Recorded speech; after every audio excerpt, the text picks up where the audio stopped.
Hello and welcome to a casual solo round playing disc golf. It's a beautiful autumn day and we're here in the inland northwest, Spokane, Washington, playing at Liberty Park. Super excited to showcase this local course. It's a relatively beginner-friendly course and challenges players to go for a more technical type of play, requiring proper disc selection and strategy to get through the bandos and stay in the fairways. Let's get started.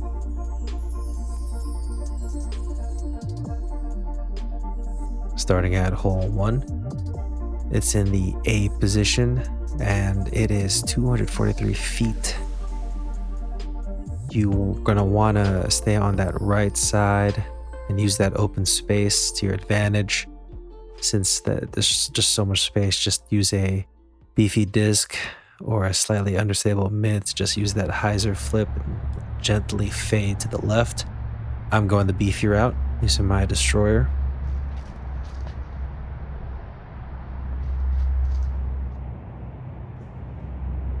You see there's just so much space, it's wide over there, so you want to use that to your advantage. Looks like a circle 1 drive. And here's for a birdie.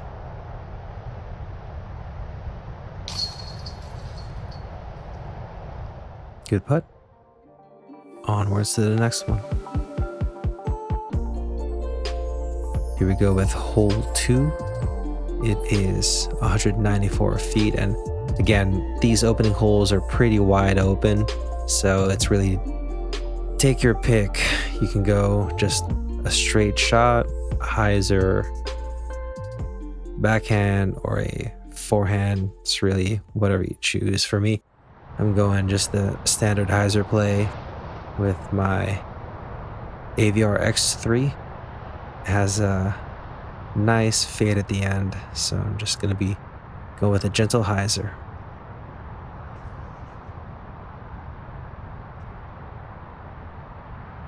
Oh, and it's also an island hole, so you see the circle. If you land outside the circle, there's a drop zone, but luckily landed in the island, circle 1, and it's a birdie.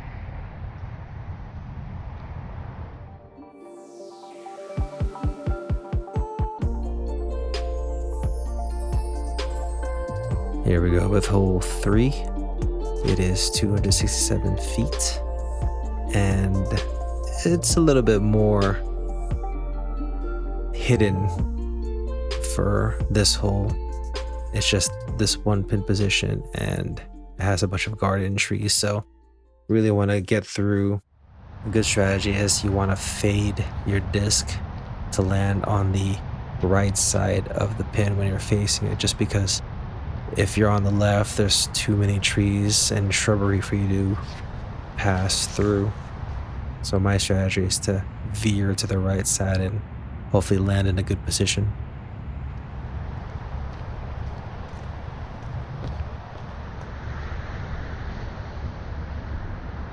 Circle 2 for birdie.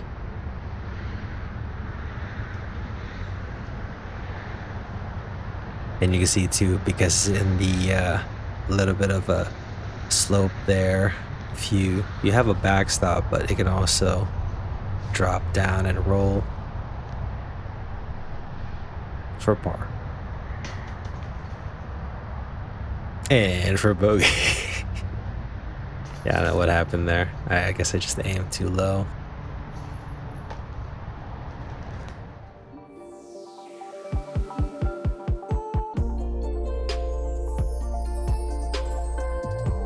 Here we go with hole 4. 270 feet, straight away. The road actually isn't OB on the left side there, the walkway, but the parking lot I believe is. So you want to just steer clear of that and you should be in good shape. Trying to use my Berg here just for a straight shot, or probably a slightly hyzer shot if I remember.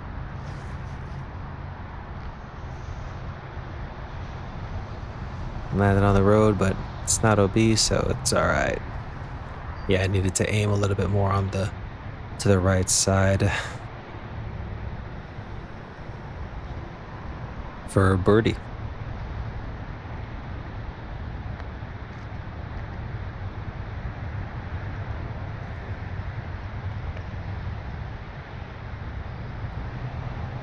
And for par.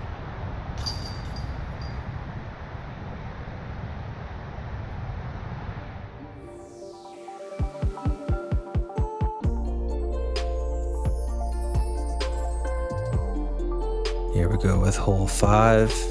It's basically just a nice little approach shot. 158 feet. The road behind the basket is OB, so you want to basically just land in the ditch, but also be careful because it does slope, and you just have to watch the control and the power that you throw with here.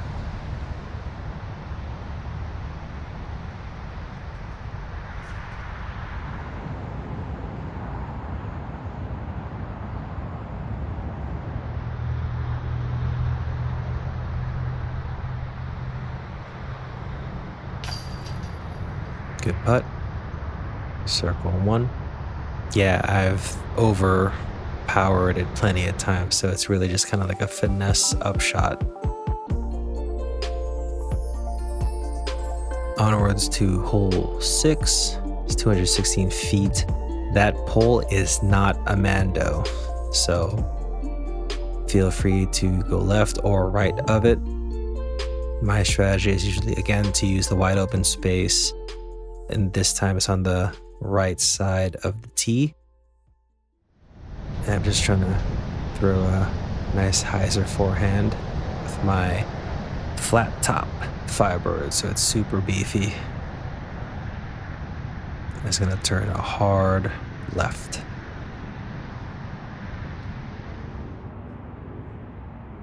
Perfect.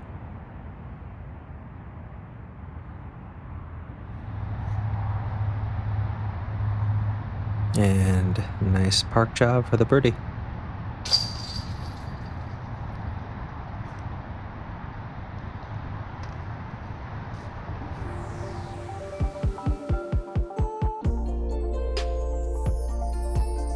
And here we are with hole 7.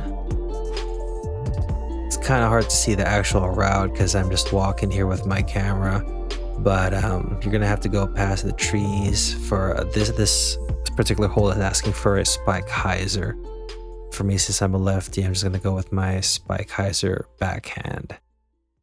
You can go for an Annie with a really understable disc, or just a forehand spike hyzer. Again, I'm going with my flat top Firebird. It's just my most overstable disc. And I wish I had a better camera for that flight. Should have moved the other camera, my catch cam, but here we are, just able to land and see one for birdie.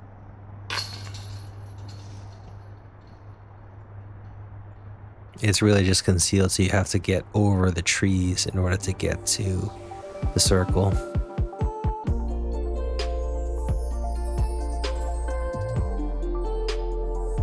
All right, and the next hole, here we are at hole 8, 211 feet. It's basically a wide open hole once again. You can go hyzer, Annie. It's, again, your choice. I'm choosing to go forehand hyzer here because behind the basket is a huge cliff where your disc falls, and next thing you know, you're in trouble. So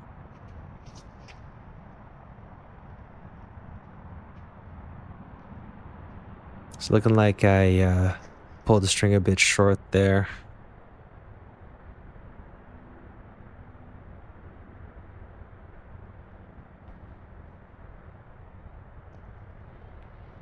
Good attempt for birdie.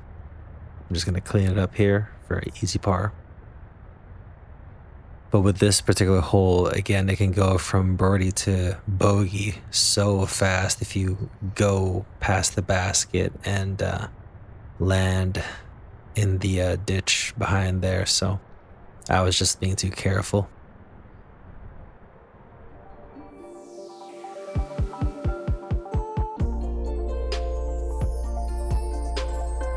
And here we are with the next hole, hole 9, 254 feet. It is a nice straight tunnel shot.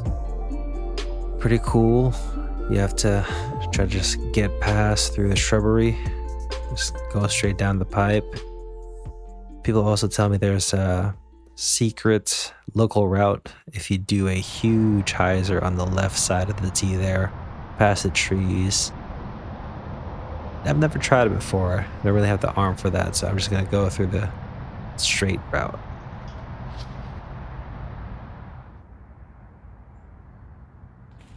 It's really close. My T-bird usually flexes back and can get parked, but not this time.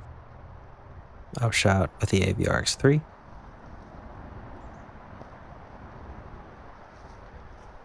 And there's an easy par.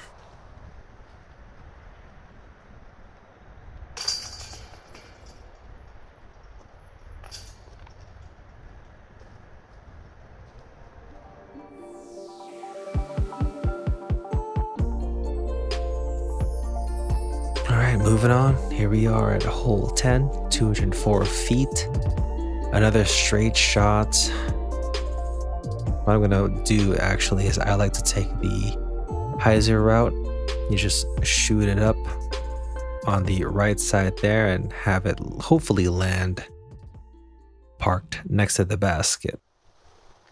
I'm using my Domi Firebird. It's not as beefy, but it's still pretty overstable, so.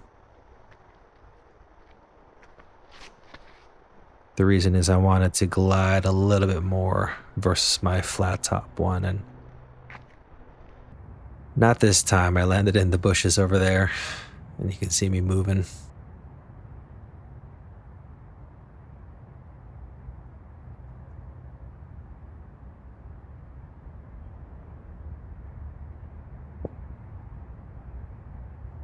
Decent up. And again, easy par. See, a lot of these holes are just, they're really gettable birdies. You just have to, again, I emphasize disc selection and just a little bit more strategy. But this course is pretty easy. Onwards to hole 11, 203 feet. There is no Mando or no OB here. You can actually fly past the fence and land at the baseball field and you'll be in bounds. But it's a little bit tricky. A lot of people want to just use the right side of the fence and just throw their disc straight down for a slight fade on the left. Since I'm a lefty, I like to go over the fence, have it go straight for a little bit, then just fade to the right, hopefully to the basket.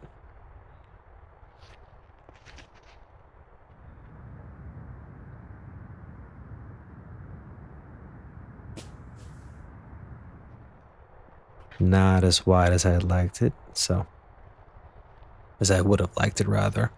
And there is also a fence that's right next to the swimming pool area there, so you can use that as a backstop. But here's for birdie.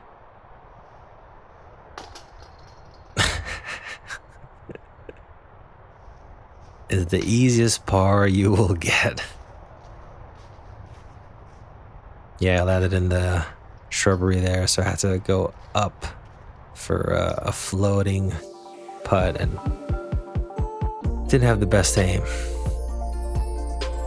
Now it gets really narrow here. We're right next to the swimming pool, and it is hole 12, 198 feet.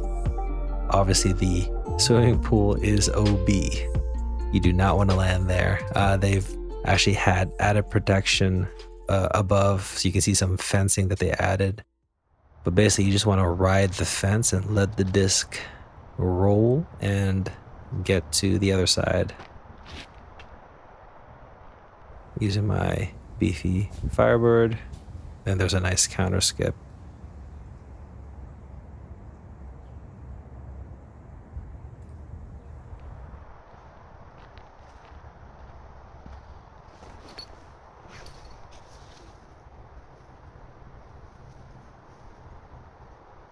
Nice little park chop. Circle one for birdie.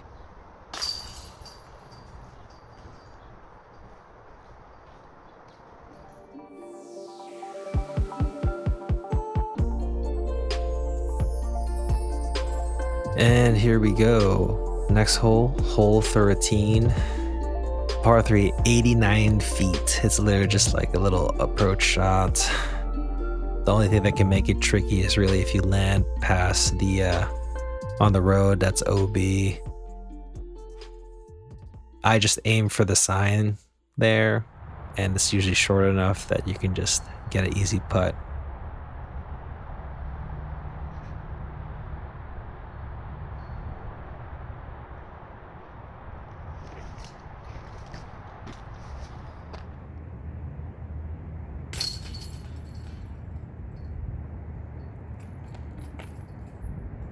Can be tricky. You just gotta, again, watch your power. And it transitions over to the next part of the course. Here we are at hole 14, 267 feet. You see there's a Mando there that you need to stay in. It's a straight shot, but being that there is a little bit of foliage in the trees, you gotta watch your height and some obstacles to get past. So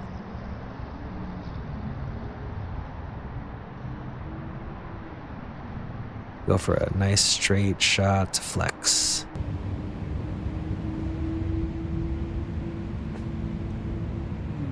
There it is. That's what I was trying to do back in the tunnel hole, but I wasn't unsuccessful. Here, it's a nice easy park job and easy birdie.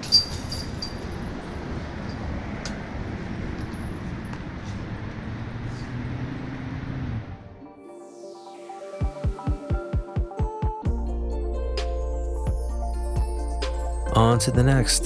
You got hole 15, 132 feet. Another straight shot. You gotta watch your height. I've seen people throw thumbers, spike hyzers. It really all depends on the wind. Honestly, I just want to go for overstable flex shot. So going with my champ Firebird. I was really lucky to get past through those trees. I overshot, but there's no OB other than the road, so here we are for a birdie.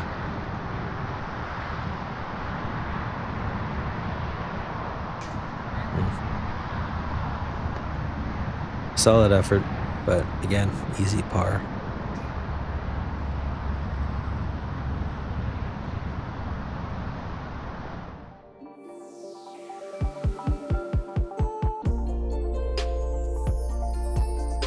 All right, next hole. You see these double Mandos right here.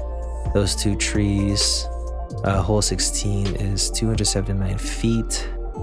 And you have to get past those trees in order to land in a pretty good spot there. So it's a slight downhill. So my strategy is to use a forehand slight flex to fade left.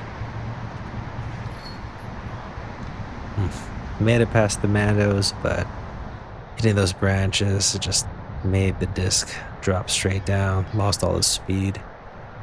Now I gotta do an upshot.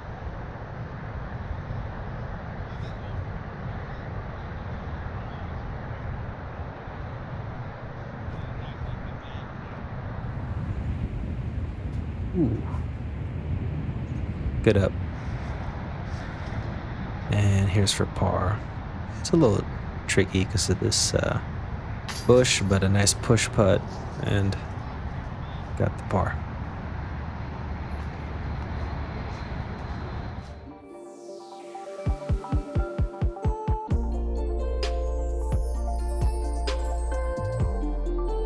All right, hole 17, 187 feet. There is a Mando here. Once again, it was that power pole. And once you get through that, it's a easy trip for the circle.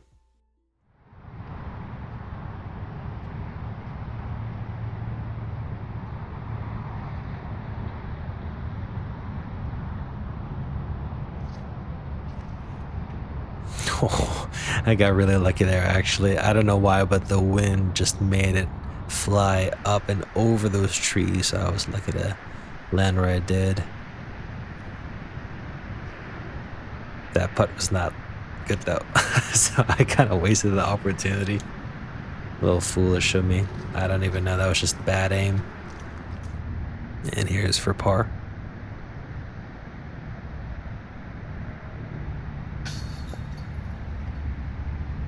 And there's the choke job.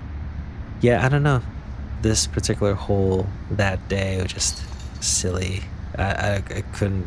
It was like a mental block for me, so I just walked off. I just left. No, I'm just kidding. I was pretty annoyed though, so luckily, a few more holes to play. Here is the longest hole in the course. Hole 18, 319 feet. I mean, honestly, here, straight shot downhill. There is a Mando on that pole, on that post right there on the left side. So you want to be wary of that. And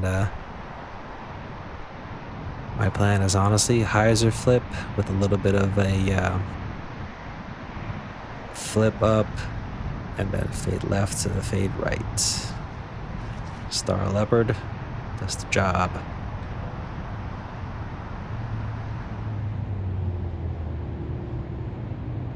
It's literally the perfect flight.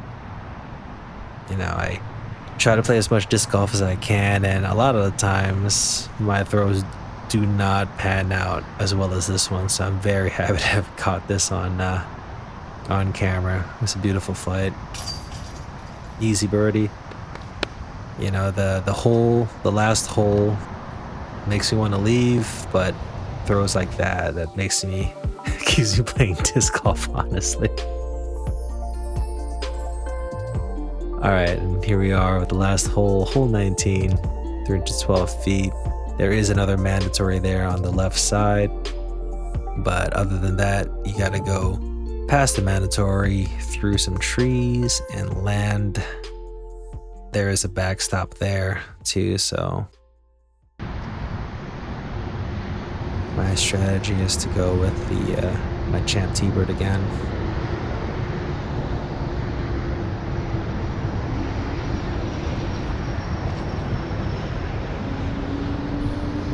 Unfortunately, I overcooked it, so having issues with my wrist, and I turned it over. So here we are, trying to recover.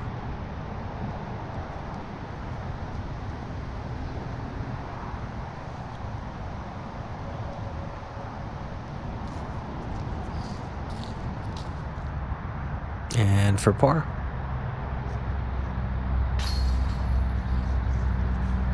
There we go.